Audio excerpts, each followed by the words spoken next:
Brentford အသင်းဟာ Tottenham Hotspur အသင်းရဲ့ပြစ်မှတ်ကစားသမားဖြစ်သူ Club Brugge ဆယ်ကျော်သက်တောင်မဲ့ကျဲပွင့်လေးအန်တိုနီယိုနူဆာကိုခေါ်ယူဖို့အတွက်သဘောတူညီမှုရရှိခဲ့ပြီလို့သတင်းများထွက်ပေါ်လာခဲ့ပါတယ်။ထွန်းလင်းပိုင်ကပေးပို့လာတာပါ။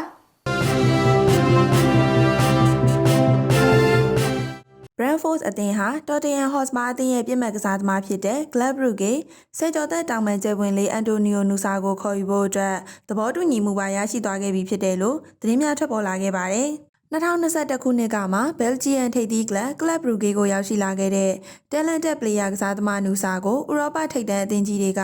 တဖြည်းဖြည်းစိတ်ဝင်စားလာခဲ့ကြပြီးစပါအသင်းဆိုရင်လည်းနူဆာကိုခေါ်ယူဖို့အတွက်ဆွေးနွေးမှုတွေလှုပ်ဆောင်ခဲ့ပါသေးတယ်။အသက်18နှစ်သားရှိသေးတဲ့နော်ဝေလူငယ်ကစားသမားလေးနူဆာဟာ